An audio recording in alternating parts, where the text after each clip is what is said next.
Could you briefly introduce yourself and your role in short drama industry? I'm Jill Maxcy. I'm a writer and director in the vertical mini drama industry. How did you enter the short drama industry? Good question. I had directed an episode of a Netflix series, and I had also directed a lot of short films. And prior to becoming a full-time director, I was an assistant director in the television and feature film industry for over 20 years. And I had always wanted to direct. And I started hearing about verticals maybe the beginning of 24. And a few of them had reached out to me to see if I would work as an assistant director. And I never really got in. But when I went off to do a series for Amazon, came back and I really kind of targeted really trying to get in there. And once I got in and did one as an assistant director, I saw that I could easily direct these. At that point, ReelShort was looking for directors, and I sent my reel in, and they selected me to direct an action film. And I went on to do that for 8 days, and that was my first one. And then started directing various ones after that. An action film. So it's Yes. yeah, it's a female-oriented story, like action romance. Yes, it was about, I think it was called My Loser Daddy is a Big Shot. And it was about a gentleman who was looking for a new wife. And he met somebody that was that, but to get there, he had all these assassins trying to attack and kill him. And action comes very easy to me. And I love doing it. So I like to move the camera. We had a bunch of fights, gun fights, and, fights on set with the stunt coordinator designed. And it was very challenging because I had never done one before. So I was being trained by ReelShort how to do the framing and also the stunts inside that frame, which just using two cameras was extremely challenging. But we got it done, and I had a great time doing it. And it was a great experience. I loved it. So you shoot a web series for Netflix, and the first time you shoot this micro drama for Real Short, what's the difference, do you think, between a web series, a film, and a short drama? Well, web series, if the Netflix series is, a wide format, the widescreen, and for television, there are many tools that we're using, which is a dolly, a Steadicam. Sometimes you're using two dollies at a time, and then Steadicam, a crane. And the micro dramas for this particular one is we don't have that kind of equipment because we don't have that kind of budget. And then the turning the camera on the side, I had never done that before, and that was a challenge. And what I kind of figured out to say is when I was talking to the actors, I say, hey, this is the TikTok frame. We have to stay within the frame and keep our bodies in there. If we go out, I have to go again. So that was the difference. And it was also when you work in television or a feature film, you have more seasoned actors who have been doing it for a really long time. And so the folks that I've been working with are non-union actors, and they're just coming out. They're just starting their careers as actors. And, there's just an understudy kind of a approach to it. And, we have to work more with the performances than you would do on television because they've been acting for 20 years. If you were back in times and reshoot the first short drama you've ever shoot or directed, what kind of things would you like to redone? Or is any experience or mistakes you would like to share with the audience? Yes, I would actually make sure that my actors come prepared to the set with their lines. That doesn't happen very much anymore, the ones that I've been directing recently. But in the beginning, I had folks that just were not prepared, and I was not as prepared either. And what I would do different now that I definitely do is that I come with a massive, massive shot list, and I track not only whose perspective it is in the scene, but I do a transition inside the scene where the power shifts, and then I also go over the cliffhanger in my shot list, and then I have all sorts of prop notes, and then I have performance notes at the very end of my shot list. Every single line has that, so that when we're rushed, when we're doing 12 to 15 pages a day, I can go to that shot list very quickly when the actor asks a question like, why am I doing this? What is this coming from? What's my emotional state? Because we're not shooting it in order, we're shooting it out of order. So I believe that what I've done differently is change my preparation. I've been asked by some people from traditional film or TV, they ask, oh, I have a feature film, and if I crop it into 9:16 and cut into pieces, do you treat it as a short drama or not? No. It is not. It is not. This is a whole different writing um, genre, and as you know, you've been teaching folks for a while now that this is, the inciting incident is not on page 10 for this genre. It's on page 1, or what we call page 0, where it's just like boom, you got to go into the story immediately, where which we used to like develop the story a little bit and then have an inciting incident, and then the journey takes off. This is the journey starting immediately. What if I just cut in this feature film, like there is a peak, I edit out part of it. Is it still I possible? don't know. I don't think so. Not in maybe in the future. Currently in the marketplace we're in, that I don't think that'll work currently. But I see the vertical market, the genre is like a giant tree, and the tree has branches, and the tree will branch out, and people will cling onto the tree and the branches that work for them, because you're seeing that people are asking for horror and diversity and queer stories, and so those things will happen. But currently, we're maybe only on the first two branches coming out. When you receive scripts from platforms, do you make changes? If you make changes, what aspects do you focus on, and why do you make those changes? A lot of I'll ask the platform, can I make any changes? And I've directed 7, so I'll ask them, can I make changes? And some will say no, we want the script shot completely like it is. But um, on other platforms that I've worked with, I have been able to make notation and different and changes, and I generally make changes to the cliffhanger and the emotional beats between the two lead actors, because I know that those are the most important thing that the audience cares about the most. So I'll go in and I'll like, if a scene isn't working, or if it's just what I call it, a copy scene in the middle, say after the paywall, it's a just a copy scene that's going, and I have to like make it much more emotional and have a better cliffhanger, especially with somebody coming in and shocking them or opening the door on them, or just I think an emotional beats have to keep going, or otherwise people are just going to swipe off. Can you explain more on the emotional beats? What do you mean, the emotional beats between the two characters? The two leads, the love interest or anybody, they have to have an emotional connection within the phone. So when the phone, you're looking at the phone, here, I have to make sure that the connection is right here in the middle, and I have to make sure that the faces are at a certain level. And this is what one of the platforms taught me, is that there's something that's connecting with the phone and where you're putting it with your heart and your emotion. So I need to make sure that the actor's eyes are looking directly very close to the other actor. Like, a lot of people shoot profile like this on verticals, and that's not going to work. We have to shoot really close to the eye line.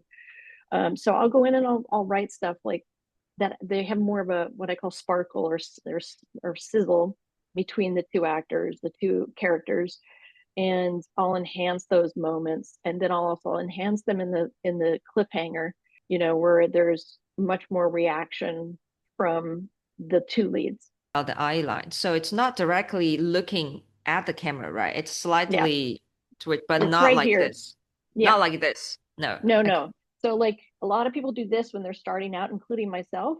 No profiles. Do we want to put the camera traditionally right here? Like if you're on a TV set or a feature film, they'll stick the camera right here, and you and I are talking, and you're looking Mhm. to me. You're not looking at the camera, you're looking to me. So I always make sure that I shoot the camera as close as I can to the subject that you're looking at me, because that I get your eyes in it, and then that's how the customer or the the customer watches the content, and that's what they respond to the most.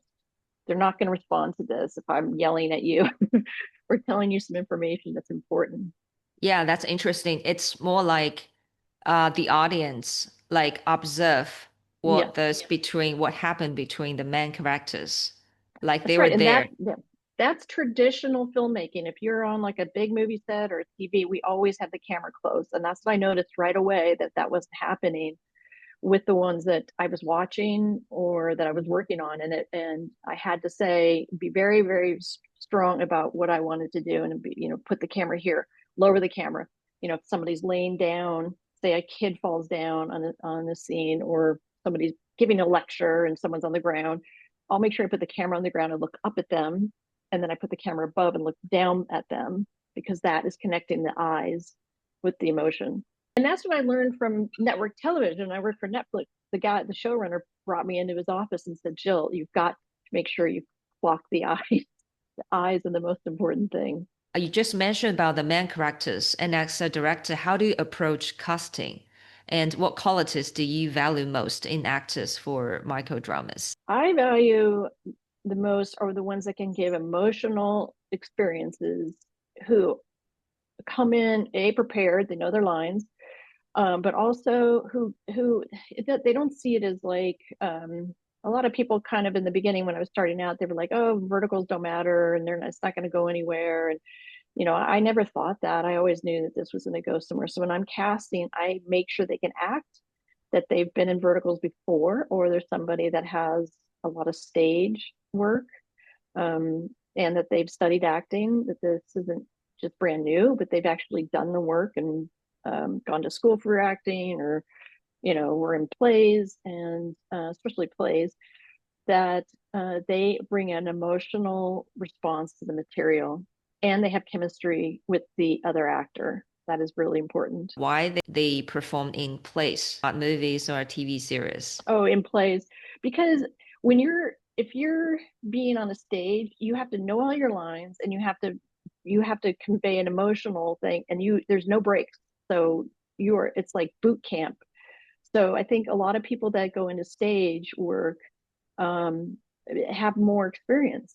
And because TV is just like, okay, we're rolling for 30 seconds, and we're going to cut, and we're going to do something else, and in this fast pace. So I find that people that have actually worked on stage a lot to be much more grounded in their courage and their experience. And how do you find the chemistry Oh, with the chemistry on screen? again, and that is going to be having a conversation with the actors beforehand, if that's an intimacy scene, or it could be anything, that I'm saying to them, like, you guys have to meet together, have coffee together. Don't just show up on set and not have any chemistry. You got to hang out, you got to talk on the phone, you got to do something, because that's got to be difficult. I'm not an actor, but I'm sure it's difficult to try to find chemistry with somebody that you don't even know, and that's the gift of acting. But so for me, it's just making sure that they know the script, that they know the emotional arc that they need to go through and transition, and that they take the time to get to know their other co-star.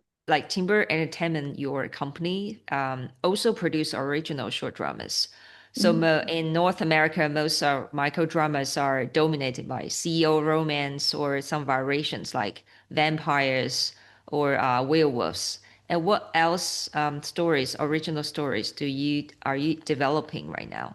But yeah, we're developing strong female characters. There was a period last year for about 3 months where we were trying to sell them, and nobody was interested in that. They just wanted the same tropes, the CEOs, werewolf over again. So we kind of just kept writing, and the Golden Pear Affair that we did, and that has only one slap in it, and it was a man slapping another man, and that was it. And there was a very distinct love story that carried that story throughout, and that's kind of what we're interested in.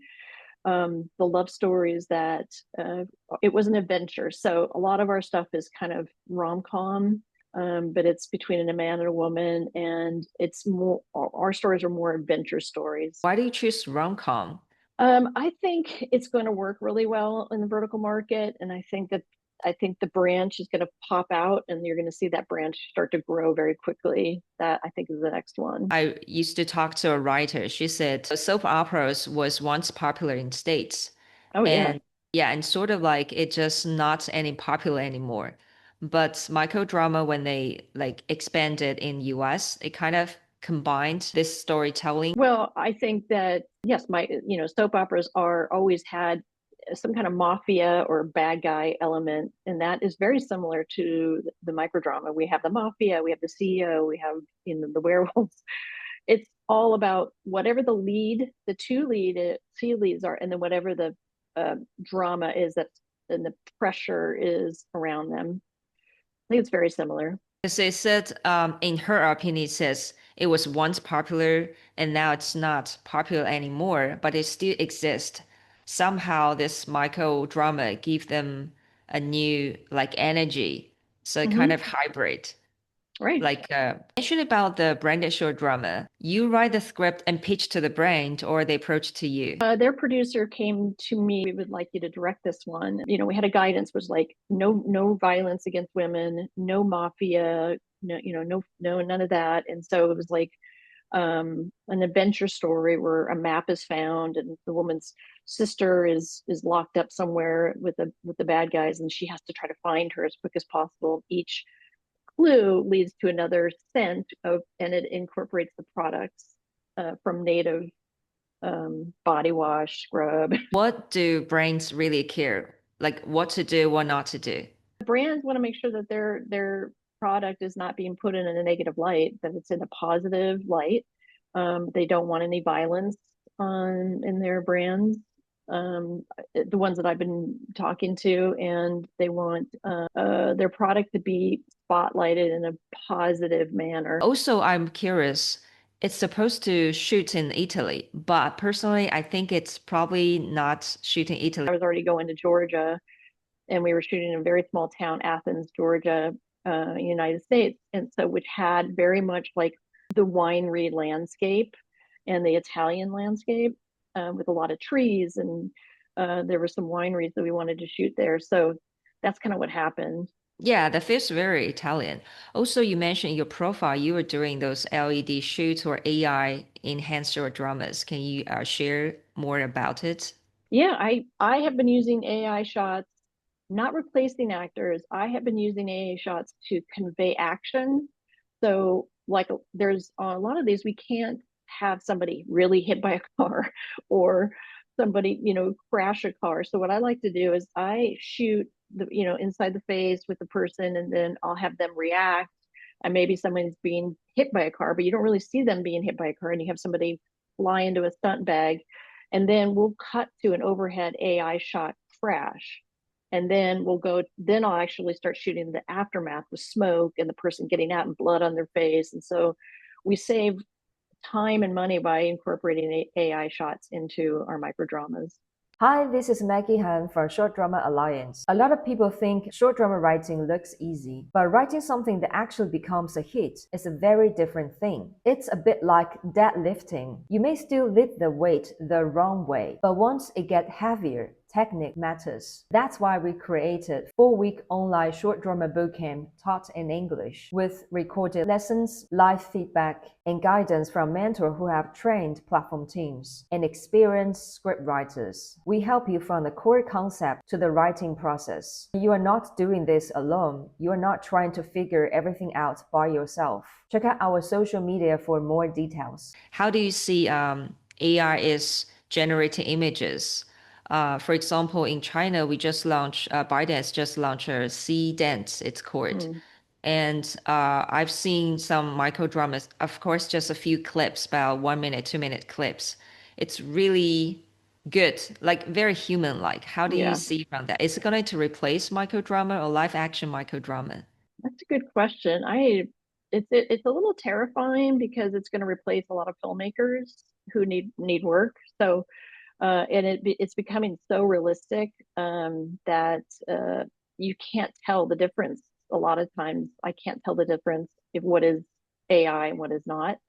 And I'm a filmmaker, so again, I think it's going to be a branch on the tree, and it's going to be a division that people like and people can accept it. And we have written some AI scripts for some companies that have come to us and asked us to do those. In your bio states, we create emotionally charged vertical mini dramas in the US. So given how tight short drama production schedules usually are, how do you manage to create emotional intensity in such a limited time frame? Well, I do that by using the camera. The camera needs to push in. And again, those tight eye lines that I was telling you about, that keeping the camera close here when we're filming a scene between the two leads or anybody that's having some kind of dramatic reaction, and also the cutaways of the extras, etc. But I think it's all in the performance and making sure that I sit down with the actors before we go on each scene, and then we read the scene before putting it on his feet and talk, like getting him in the position so that their heads are getting into it. And I also make sure that they know if it's an emotional scene the night before, I'll tell them, hey, spend extra time, getting used to that scene and being ready. And then like we only have maybe 2 or 3 takes that we do on set, and we have to move on because of the time. But anything that's prior to the paywall, we spend more time on it. And when we're scheduling, we make sure that we spend more time on the pre-paywall scenes. Which means about 10 episodes, right? Normally. That's right. And yeah, we spend more time on the first 10 episodes, depending on the platform's paywall structure. Also, if somebody from, let's say they kind of perform in films or TV and they want to tap into a short drama industry, for example, actors, what suggestion would you give it to them? Oh, I would just say, just if a lot of them are unions, so they can't really do that right now. But I would say soon you're going to be able to do that. Probably this year, and they should just get into it. I think it's a great place to work. I really enjoy the framing, and the crews are smaller, and we move much more faster than what we did in the past in my career. And I think it's a great experience. What about directors? If they want to, they are never shoot any micro drama before, but they want to tap into this area. What's your suggestion given to them? I would suggest either go out and shoot a short, similar how we did in the past. They'd always say, "Oh, you want to get in TV and film? Okay, you got to shoot a short. Okay, go shoot a short that's vertical, and that you understand the framing, you understand the pacing, and the cliffhangers." And for a director, how do you make sure the post-production, the quality of post-production, and which parts of post-production require most time and effort?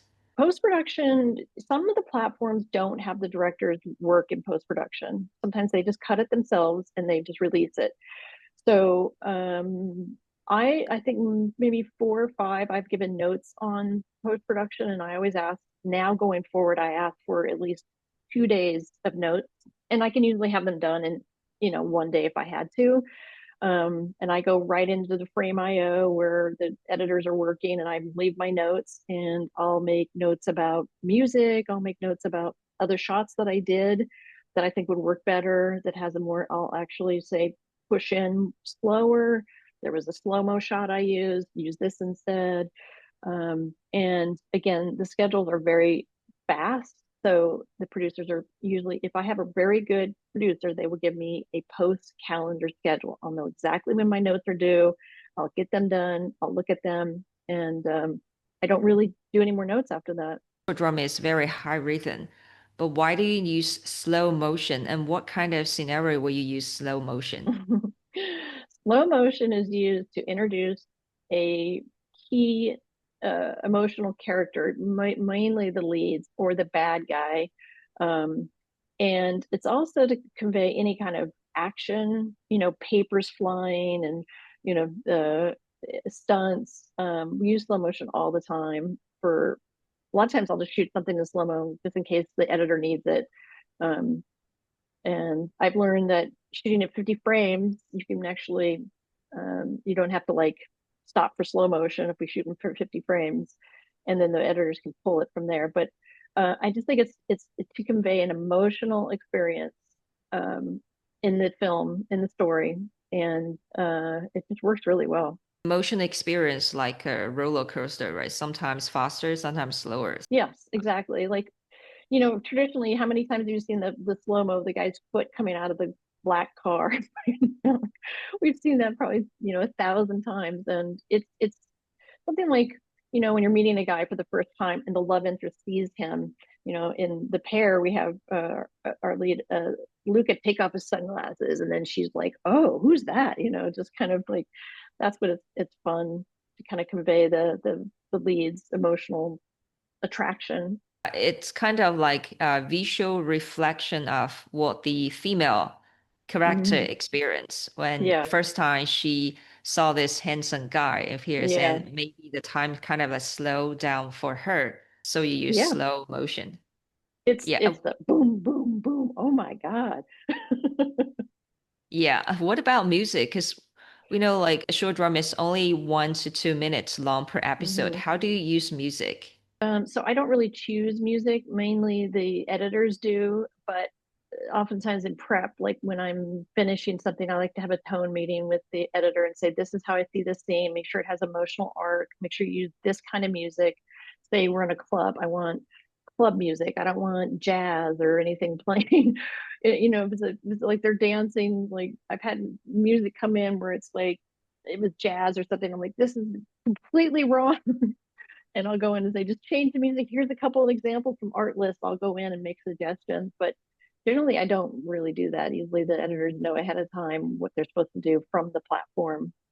I asked this question to many people. How do you define short drama, and what do you think the core or essence of it? I think the core of it is the emotional experience that the audience is having with the two leads, the two romantic partners.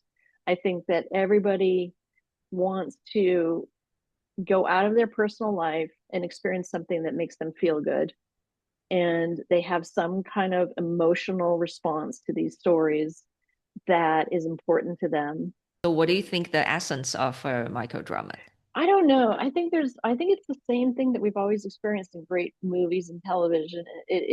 There's something about being pulled in immediately with an emotional response to people, that something's happened to them that's important, that they're like, oh, I want to see what's going to happen now. And like, it's just like any show that or a stage play that you watch when you were younger. There's something that really, like for me, Jaws had a massive impact in my life as a filmmaker.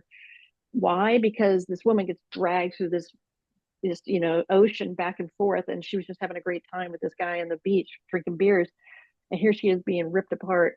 And I'm like, what happened to her? That is kind of what I want. That's kind of what the microdramas are, is like, what just happened? What am I going to see next? What kind of things do you think American audience want to see next? I think they want to see, American audiences want to see a little less violence towards women.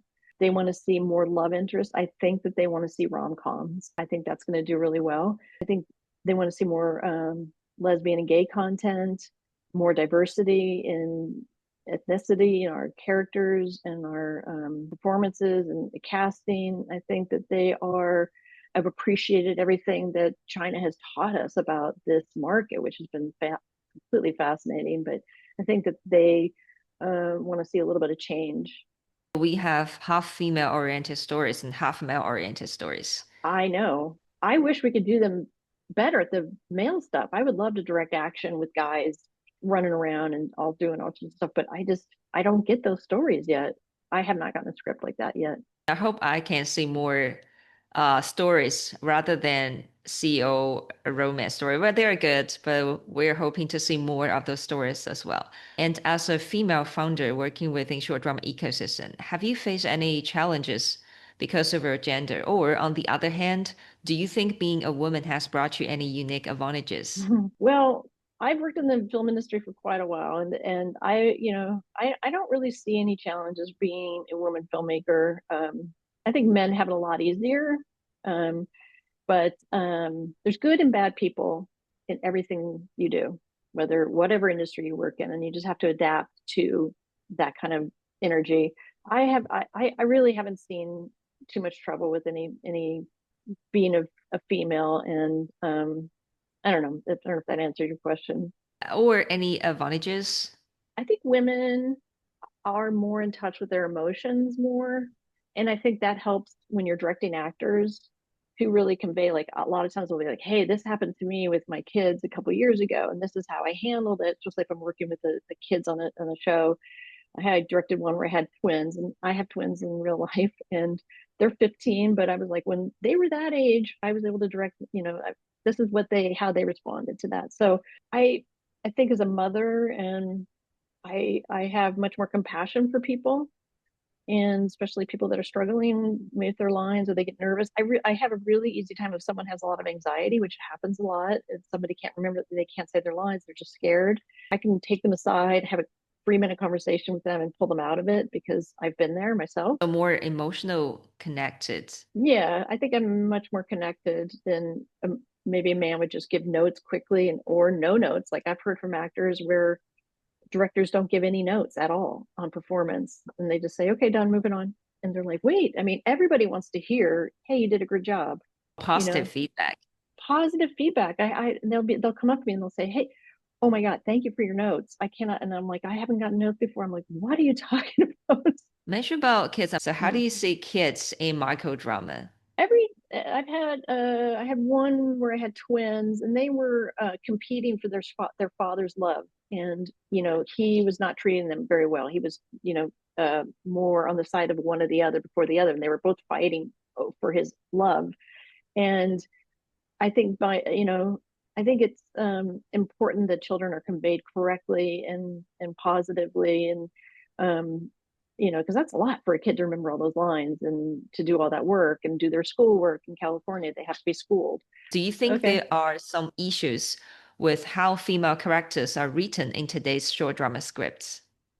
Yes, I think today's scripts are overly abusive towards women, and I think that the actors and the audience are becoming tired of it. That's actually in Adby logic we talk about. It's called shock value. Hmm. Then how do you balance the shock value and, you know, like violence against women or those, slaps you mentioned?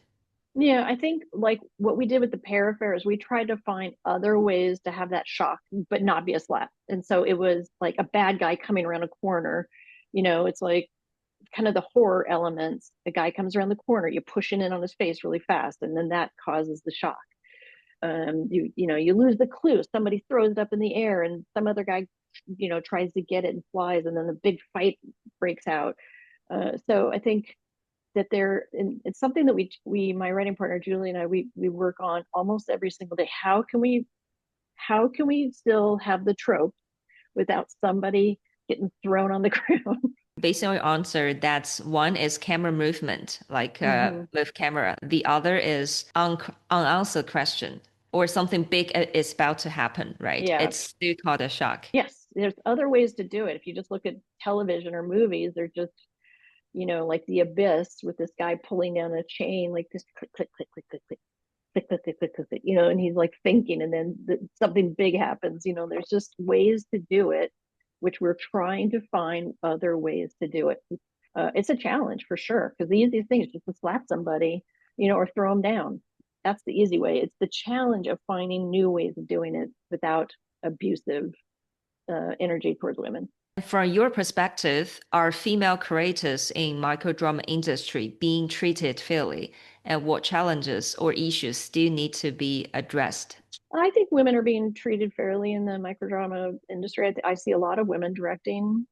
It's kind of a balance, I think, of 50-50 currently from what I've seen so far of directors and writers and working in all the platforms and on set. How do you see the future of short drama? I see the future of we're branching out of this tree and going into multiple facets. I see sports, I see action, I see male content, youth, children's programming, documentaries. I think it's going to just microdramas. I think it's going to evolve into something that's a little bit different in the next couple of years, and I think more positive. But I think I also see horror happening.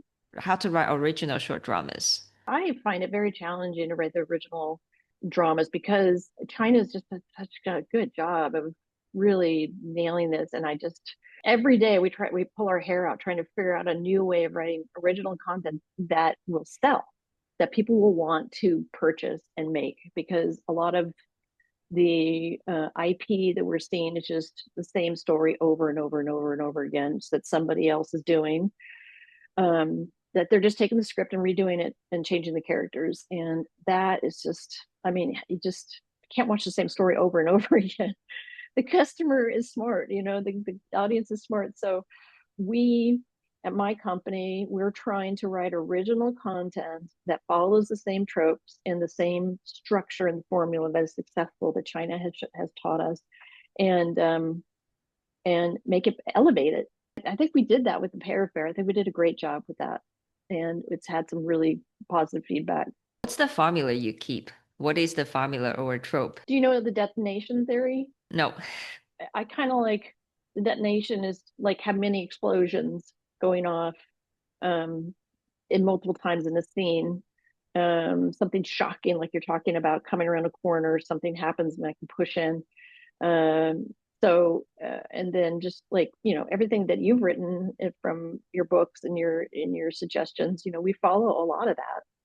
And how do you design your main character? I make sure that they're very strong, both of them, the male and the female, and that we try to follow a little bit more like traditional television, a traditional American television, like the shows that we love. Like we watch, like we just ingest so much material every single time there's a new show, like Industry or anything that's really popular. We'll look at it and try to figure out how they did it and what's important. There's a lot of stuff that's coming out in like on Netflix that's very much like micro dramas, and so we'll say, hey, that story worked really well. Let's figure out if we can kind of create a story like that that's different. Do you think the male lead and the female lead, let's say, the main character should be multiple layered or maybe one Yeah. layered? I don't know, because I think the microdrama standard is kind of one layered, and general television could have multiple layers to it. So that is a very good question to ask. That that's a tough one for us, because what we've learned is like it's just one layer, one flaw, and it's like Cinderella starts off with mopping the floor and then she winds up going to the ball. So can we put in more layers than that? That's a good question. Kind of actually have more layers. For Oh, the you main do? characters, it's okay. Yeah. But for the supporting characters, there's just Yeah, no room for that. that's right. I know there's no time. And how do you structure the whole story? We outline everything. I think what we do is we spend a lot of time kind of developing a hook, like what do we want to see?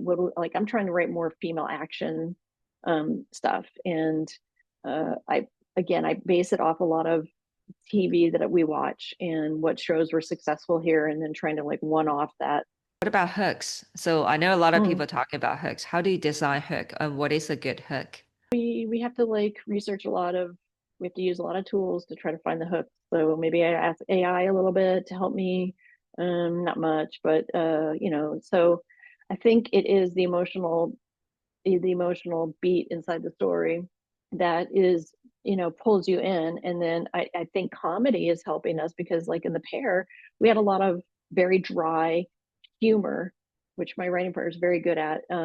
He was kind of flirting with her, and they were kind of developing their relationship, and he would make these kind of funny remarks, if you ever get to watch it. But and it was very it started their chemistry really well, and I think it worked really well in the beginning because they didn't know each other, and then they started to get to know each other. Then there'd be like these little hooks he would like put in, and then there'd be some drama, and then they would carry on to their next adventure. How do you design the opening? This opening is the start of a whole microdrama. It's something that Oh draws yeah. audience in. Yeah, I mean, that's the explosion that needs. I call it the explosion, and it's not physical explosion like something's blowing up in this room. It's something that we're having an immediate impact. It's just like before you could show somebody walking down the street. You need to have that person running as if they're being chased by somebody. So I have to pull them in immediately, like otherwise they're gone. Something big is happened. Something big has happened. I shot a short years ago, and it was doing analytics on Facebook, was doing analytics on it, and I started with a tilt down from a ceiling, and in that 5 seconds I lost my viewers. So it was literally like a shot like this, did it with music, and the analytics said the viewer's gone, and I was like, oh my god. So I know we have to pull them in like this. If you have chance to talk to the platform directly, So I think it would be great if we could see the analytics of where people clicked off as writers and directors, so that we could do a better job of figuring out how that should not happen again. because this is a business. We're all trying to, you know, make money and have a living, and it's important that we have to have feedback of some sort. And also, I mean, you can kind of like read the reviews of something, but and also, um, you know, the views, the count views. I need to make sure that those are accurate. You know, I'd like to know that those are actually real views. And I would just like some way of analytics, like Facebook on that thing, that I would know when the customer clicked off. That would be very helpful to us. Anything else you want to share? Monica Dahlman created an alliance of Canadian vertical filmmakers, and that is what I want to do here as well. I want to have like a safe net where we can have good working conditions, you know, not working past 12 hours, and air conditioning, just things like I've been on a shoot where it was 105 and we had no air conditioning inside of a building, where people were sweating and actors were dripping sweat. That shouldn't be happening. We should have standard safe practices that we have on other sets.